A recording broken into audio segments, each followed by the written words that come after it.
ખૂબ સ્વાગત છે આપનું વીટીવી ન્યૂઝમાં મહામંથનની સાથે હું છું રાધા। મહામંથનમાં બે મુદ્દા પર ચર્ચા કરવી છે, જેમાં પહેલો મુદ્દો વાત વરસાદને લઈને કરવી છે અને બીજો મહત્વનો મુદ્દો વોટ ચોરીને લઈને આક્ષેપ પ્રતિ આક્ષેપ થઈ રહ્યા છે, એના વિશે વિગતવાર ચર્ચા કરીશું। સૌપ્રથમ વાત વરસાદની કરી લઈએ, કારણ કે રાજ્યભરના ખેડૂતો ચિંતામાં છે। અત્યાર સુધીમાં જેટલો વરસાદ નોંધાવવો જોઈએ એના કરતા વરસાદ 12% ઓછો આ વખતે નોંધાયો છે, જેના કારણે ખેડૂતોમાં સતત ચિંતા છે। વરસાદના અત્યાર સુધીના જે રાઉન્ડ આવ્યા એમાં મેઘરાજાએ ધડબડાટી બોલાવી, એ સૌરાષ્ટ્રના વિસ્તારો હોય અને દક્ષિણ ગુજરાતના વિસ્તારો હોય, એટલે ત્યાં ખૂબ વધારે વરસાદ રહ્યો હતો। પરંતુ ગત ચોમાસાની સરખામણીએ આ ચોમાસામાં એ વરસાદ થોડો ઓછો રહ્યો હોય એ પ્રકારની પરિસ્થિતિ, અને સાથે જળાશયના કેટલાક આંકડાઓ પણ સામે આવ્યા છે, જેમાં રાજ્યભરના જળાશયો કે જેની હાલની સ્થિતિ છે એ થોડીક ચિંતાજનક દેખાઈ રહી છે, કારણ કે ચોમાસામાં જેમના આંકડાઓ જે સામે આવી રહ્યા છે એ આંકડાઓ થોડીક ચિંતા ઉપજાવી રહ્યા છે। હવે વરસાદ મેઘરાજાએ 3 થી 4 બેટિંગ અને ત્યારબાદ એક વિરામ લઈ લીધો। લાંબો બ્રેક એમનો ચાલ્યો। ફરી એકવાર અલગ અલગ જગ્યા પર મેઘરાજાની એન્ટ્રી થઈ ચૂકી છે, પરંતુ ખેડૂતોમાં એક વાતને લઈને ચિંતા કે રાજ્યમાં વરસાદ ખેંચાયો છે।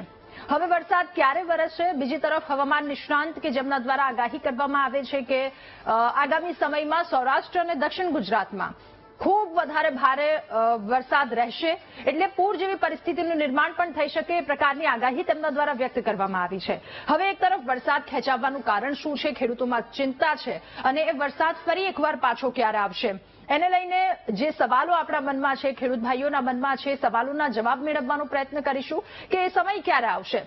અને બીજું કે જે આગાહી વ્યક્ત કરવામાં આવી છે કે આગામી સમયમાં ખૂબ ભારે વરસાદ પડી શકે, અને ખાસ કરીને એ સૌરાષ્ટ્ર અને દક્ષિણ ગુજરાતના વિસ્તારોમાં, તો આ બંને વિસ્તારોની આગામી સમયમાં પરિસ્થિતિ શું રહેશે, અને ફરી એકવાર મેઘરાજાની જે એન્ટ્રી છે એ ધમાકેદાર એન્ટ્રીની સાથે ક્યારે ગુજરાતમાં આવવાના છે, આ તમામ સવાલોની સાથે કરીશું મહામંથનના પહેલા મુદ્દામાં ચર્ચા।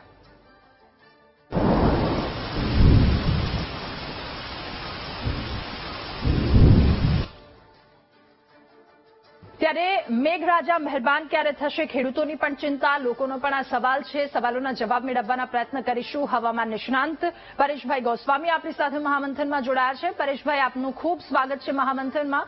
પરેશભાઈ, સૌથી પહેલો મારો આપને એ પ્રશ્ન છે કે હાલ રાજ્યમાં વરસાદ ખેંચાયો છે, એ પાછળનું મુખ્ય કારણ શું હોઈ શકે કે જેના કારણે આટલો બધો વરસાદ વચ્ચેનો આ એક ગેપ રહી ગયો છે? રાધાબેન, જોવા જઈએ તો આમ તો 1 થી 15 ઓગસ્ટની અંદર વરસાદ છે એ ખેંચાયો છે, જેનું મેઇન કારણ હતું કે ચાલુ વર્ષે જોવા જઈએ તો અરબ સાગરમાં માત્ર એક વરસાદી સિસ્ટમ બની હતી, જે 13 જૂનના રોજ બની હતી, અને એની અસર છે આપણે 16 થી 20 જૂનમાં વરસાદના રૂપમાં અસર થઈ હતી। ત્યાર પછી એક પણ સિસ્ટમ છે એ અરબ સાગરમાં બની નથી। અત્યાર સુધી જેટલા પણ વરસાદો વરસ્યા છે, જેમાં જૂન અને જુલાઈ બંને મળી અને કુલ 57% વરસાદ છે ગુજરાતની અંદર વરસ્યો છે, અને તમામ સિસ્ટમ છે એ બંગાળની ખાડીમાંથી આવી છે, અને બંગાળની ખાડી છે એમાં છેલ્લી સિસ્ટમ જે બની હતી જેની અસર ગુજરાતમાં 27 થી 31 જુલાઈ દરમિયાન જોવા મળી હતી, ત્યાર પછી બંગાળની ખાડી છે એ પણ નિષ્ક્રિય થઈ હતી, જેને કારણે કોઈ સિસ્ટમ ન બની અને ગુજરાતમાં કોઈ વરસાદ ન આવ્યો, એટલે વરસાદ ખેંચાણો હતો। પણ હવે ફરીથી બંગાળની ખાડીના અરબ સાગર છે એ સક્રિય થયા છે, એટલે હવે ફરીથી એક વરસાદનો નવો રાઉન્ડ આવી રહ્યો છે। ઓકે, તો અમુક વિસ્તારમાં ભારે વરસાદની સંભાવના છે, તો આગામી દિવસોમાં કયા વિસ્તારમાં ભારે વરસાદની સંભાવના છે, ક્યાં વધારે વરસશે?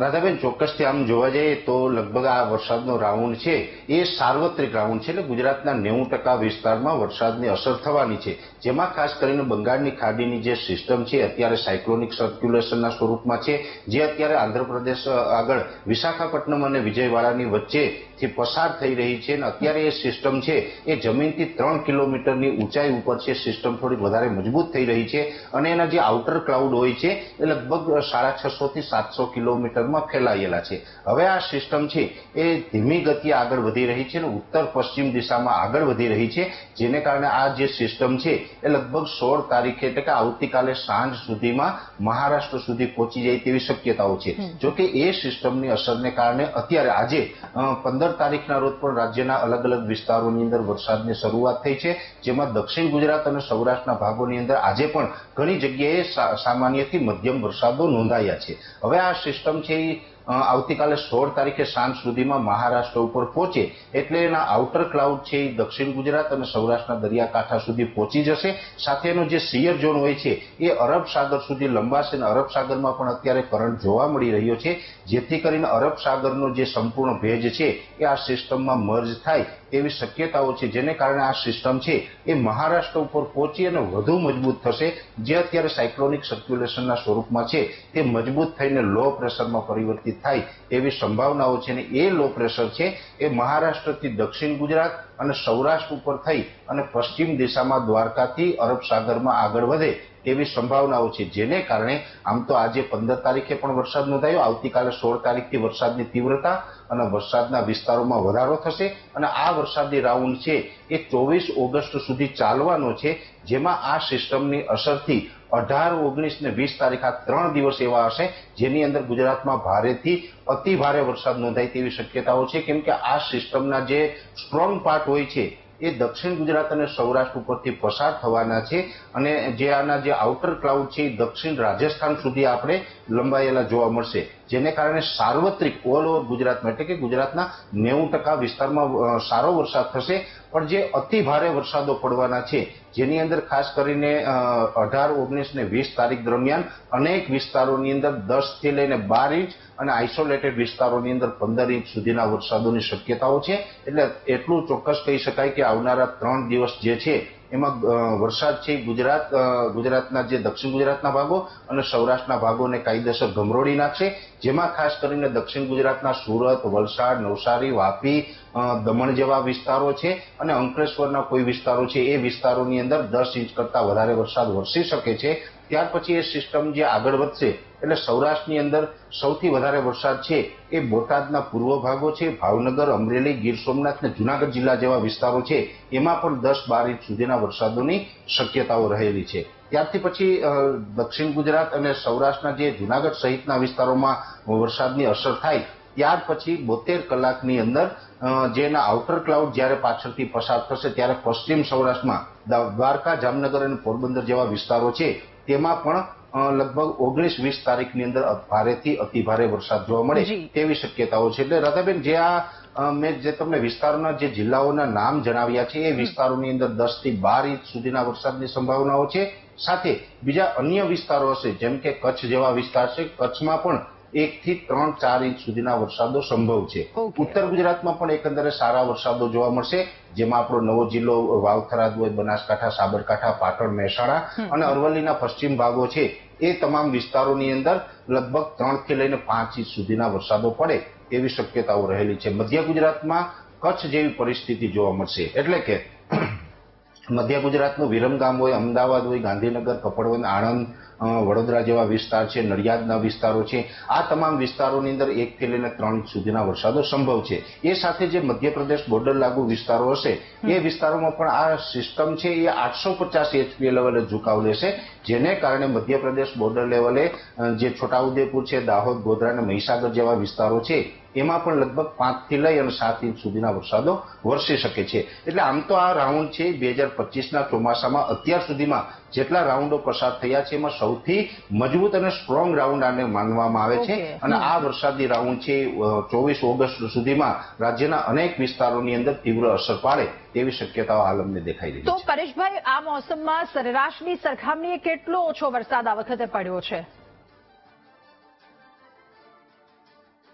આમ બેન જોવા જઈએ તો લગભગ જુલાઈની 31 તારીખ સુધીમાં 57% વરસાદ વરસ્યો છે, એટલે એવરેજ છે જે આપણી એ નોર્મલ નજીક છે. નોર્મલ આમ તો છેલ્લા 5 વર્ષથી નોર્મલ કરતા વધારે વરસાદો છે એ જૂન અને જુલાઈમાં વરસતા હતા, એટલે છેલ્લા 5 વર્ષની સરખામણીએ જોવા જઈએ તો 20 થી 22% વરસાદ ઓછો ગણી શકાય. પણ જે આ વર્ષે જે વાર્ષિક કાર્યક્રમોમાં IMD એટલે કે ઇન્ડિયન મિટિયોલોજી ડિપાર્ટમેન્ટ જે આપણું સરકારી સંસ્થા હોય અથવા તો સ્કાયમેટ જેવી ખાનગી સંસ્થાઓ છે, અમારા જેવા ઇન્ડિવિજ્યુઅલ આગાહીકારોનું બધાનું એક મત હતો કે ચાલુ વર્ષે 2025ના ચોમાસામાં 98% થી લઈને 106% સુધીના વરસાદો વરસી શકે છે અને આને નોર્મલ ચોમાસું કહેવામાં આવે છે. જો નોર્મલ ચોમાસાની વાત કરવા જઈએ તો અત્યાર સુધીના જે છેલ્લા 1976 થી લઈને અત્યાર સુધીના જે રેકોર્ડો છે એ મુજબ આ ચોમાસું રાબેતા મુજબ ચાલી રહ્યું છે. નોર્મલ કરતા વધારે વરસાદ નથી, પણ 57% વરસાદ એટલે સારા કહી શકાય, નબળા ન કહી શકાય. હા, એક વાત ચોક્કસ છે કે આ 57% વરસાદો વરસ્યા છે, જેમાં સૌરાષ્ટ્રની અંદર સૌથી વધારે વરસાદ છે એ ભાવનગર જિલ્લાની અંદર વરસ્યો છે. દક્ષિણ ગુજરાતની અંદર લગભગ સુરત, સોનગઢ અને ડાંગ જિલ્લા જેવા વિસ્તારોની અંદર નોર્મલ કરતા વધારે વરસાદ થયો છે. અને જે છેલ્લો વરસાદ 27 થી 31 જુલાઈમાં જે જોવા મળ્યો હતો એની અંદર પણ મધ્ય ગુજરાત અને ઉત્તર ગુજરાતના અમુક સેન્ટરોની અંદર 10 થી 15 ઇંચ સુધીના વરસાદો વરસ્યા હતા. એટલે અમુક આઇસોલેટેડ વિસ્તારની અંદર નોર્મલ કરતા અતિ ભારે વરસાદો વરસી ગયા હતા. એને કારણે એવરેજ છે આપણી નોર્મલ નજીક આવી ગઈ, એટલે 57% એવરેજ છે. પણ આજની તારીખે જોવા જઈએ તો પશ્ચિમ સૌરાષ્ટ્ર છે એની અંદર લગભગ 40% વરસાદની ઘટ છે. કચ્છ જિલ્લાની અંદર 80% વરસાદની ઘટ છે અને ગીર સોમનાથ જિલ્લાની અંદર પણ 80 થી 82% વરસાદની ઘટ ગણી શકાય. અને સૌથી નબળા વિસ્તારો જેને કહીએ તો આમ તો સૌરાષ્ટ્રનું ગીર સોમનાથ છે, જેમાં સૌથી ઓછો વરસાદ અને ટકાવારીની દ્રષ્ટિએ ખૂબ ઓછો વરસાદ છે ગીર સોમનાથ જિલ્લાની અંદર જોવા મળ્યો છે. પરેશભાઈ, હવે સતત ખેડૂતોને એક વાત પણ સતાવી રહી છે કે પાકમાં નુકસાન થશે કારણ કે વરસાદ લાંબો ખેંચાયો છે, તો ખેડૂતોએ શું સાવચેતી રાખવી જોઈએ, એમને લઈને કોઈ વાત? આમ તો બેન, પિયતની જરૂર હતી, પિયત આપવામાં આવ્યા છે, પણ પિયત આપવા પછી પણ જે વરસાદ 1 થી 15 ઓગસ્ટમાં જે ખેંચાયો છે, વરસાદની કોઈ એક્ટિવિટી ન જોવા મળી, જેને કારણે જે ખરીફ પાકો હતા એની અંદર 2-3 પ્રકારની સમસ્યાઓ ઊભી થઈ છે. ખાસ કરીને ચાલુ વર્ષે મગફળીનું વાવેતર છે મોટા પ્રમાણમાં થયું છે, ત્યારે ખેડૂતોએ પિયત આપેલું હતું, ઉપરથી ગરમીનું વાતાવરણ હતું, જેને કારણે ફ્યુઝેરિયમ નામની જે ફંગસ હોય, જે ફ્યુઝેરિયમ ડિઝીઝ આવે છે, એનો ઉપદ્રવ પણ થયો છે. એટલે ખાસ તો અત્યારે ફ્યુઝેરિયમથી મગફળીના પાકને બચાવવી ખૂબ જરૂરી છે. જેમાં જો જૈવિક ઇલાજ કરતા હોય તો ગવર્મેન્ટ યુનિવર્સિટી દ્વારા પણ ભલામણ કરવામાં આવે છે ને માર્કેટની અંદર ઇઝી અવેલેબલ હોય એવા જે ટ્રાઇકોડર્મા છે એનો વપરાશ કરવો જોઈએ. ઘણી બધી કંપની, પ્રાઇવેટ કંપનીના પણ ટ્રાઇકોડર્મા આવે, ગવર્મેન્ટ પણ સપ્લાય કરે છે. તો ટ્રાઇકોડર્મા છે એ બેક્ટેરિયાનો વપરાશ કરવો જોઈએ, અથવા તો જે સારા કન્ટેનો હોય છે, જેમાં જે મોલિક્યુલની વાત કરવા જઈએ તો એઝિસ્ટોબિન મેન્કોજેબ છે, એઝિસ્ટોબિન ટેબુકોનાઝોલ છે, ટેબુકોનાઝોલ સલ્ફર છે, આવા જે કન્ટેનો આપવામાં આવે તો જે અત્યારે સફેદ ફૂગ છે જેને આપણે ફ્યુઝેરિયમ કહીએ છીએ એનાથી આપણે રાહત મેળવી શકાય. બીજો પ્રશ્ન છે વ્હાઇટ ગ્રપ્સનો, એટલે કે જે સફેદ મુંડાનો ઉપદ્રવ અત્યારે મગફળીના પાકમાં વધ્યો છે ને જે વાતાવરણની ઇફેક્ટને કારણે સફેદ મુંડા આવ્યા છે, જમીન પોચી પડી ગઈ હતી, જેને કારણે સફેદ મુંડાનો ઉપદ્રવ થયો છે. તો આનું નિયંત્રણ પણ ખૂબ જરૂરી છે, જેની અંદર ખાસ કરીને ક્લોરોપાયરિફોસ અને નાઇટ્રોજન જેવા પદાર્થો આપવા જોઈએ, અથવા તો મેટારિઝમ જેવા જૈવિક ઇલાજો કરી અને સફેદ મુંડાનો પણ કંટ્રોલ કરવો જરૂરી છે. જો આ સમયસર નહીં કરવામાં આવે તો મગફળીના પાક જે પ્રમાણે વાવેતર થયા છે, જે પ્રકારે એક ઉત્પાદનનો અંદાજ છે એ અંદાજ ખોટો પડી શકે, મગફળીનું ઉત્પાદન છે એમાં મોટો ઘટાડો આવે તેવી શક્યતાઓ હાલ દેખાઈ રહી છે. ઓકે સર, અંતિમ સવાલ આપને એ પૂછવો છો કે ખેડૂતો માટે વરસાદી પાણીના સંચાલનની સાથે એમના મનમાં અનેક સવાલો છે પાકને લઈને, વરસાદને લઈને, તો એના વિશે શું માર્ગદર્શન આપશો આપ? ખાસ કરીને જોવા જઈએ તો હવે આમ તો ચોમાસાના લગભગ માની શકાય કે 55 દિવસ પસાર થઈ ચૂક્યા છે. 15 જૂને સામાન્ય રીતે જે ચોમાસું ચાલુ થતું હોય, 55-60 દિવસ માટેનું ચોમાસું છે એ આપણે પૂર્ણ થઈ ગયું છે. હવે ફક્ત જે આ રાઉન્ડ પૂર્ણ થાય ત્યાર પછી સપ્ટેમ્બર ઉપર આધાર છે. જો કે આ વર્ષે આઈઓડી એટલે કે ઇન્ડિયન ઓશન ડાયપોલ છે એ પોઝિટિવ ફેઝમાં છે, જેને કારણે હવે અરબ સાગર છે એ સપ્ટેમ્બરમાં સક્રિય થવાનું છે. એટલે સપ્ટેમ્બરમાં પણ સારા વરસાદો ચોક્કસથી જોવા મળશે. પણ ખેડૂતોએ ધ્યાન એ રાખવાનું છે કે કુવા અને બોર છે અત્યારે જેટલા પણ વરસાદો પડે એમાં કુવા અને બોર છે એ રિચાર્જ કરવા પડશે. જો આ રિચાર્જ કરવામાં નહીં આવે તો આવનારા સમયમાં શિયાળુ પિયત અને જે ઉનાળુ પાકનું વાવેતર કરવું હોય એમાં પાણીની ઘટ પડી શકે છે. અને સામાન્ય રીતે જોવા જઈએ તો આ વર્ષે જુલાઈમાં પણ જે છેલ્લા 7 વર્ષથી ડેમો ઓવરફ્લો થવાના સમાચાર પ્રાપ્ત થતા હતા એ મુજબના ડેમો ઓવરફ્લો નથી થયા. એટલે આ વર્ષે પાણીની ઘટ પડી શકે છે. એટલે પાણીનો સંગ્રહ જેટલો પણ કરી શકાય એમાં ગવર્મેન્ટ પણ પ્રયત્ન કરી શકે છે અને ખેડૂતો પણ કુવા અને બોર રિચાર્જ કરી અને પાણીનો સંગ્રહ કરીને જમીનને રિચાર્જ કરે તો આવનારા સમયમાં ખેડૂતો માટે પણ ખૂબ સારી બાબત રહેશે. પરેશભાઈ, આપનો ખૂબ આભાર મહામંથનમાં અમારી સાથે જોડાવા બદલ અને ઘણા બધા સવાલો કે જેમના જવાબ આપવા બદલ. તો આગામી દિવસો 18, 19, 20 ફરી એકવાર રાઉન્ડ સક્રિય થઈ શકે છે વરસાદને લઈને, અને સૌથી વધારે વ્યાપક અસર તો એ સૌરાષ્ટ્ર અને દક્ષિણ ગુજરાતમાં વર્તાશે. આ પ્રકારની વરસાદની પરિસ્થિતિ રહેશે. એટલે ફરી એકવાર મેઘરાજા રાજ્યમાં મહેરબાન થવાના છે. અને હવે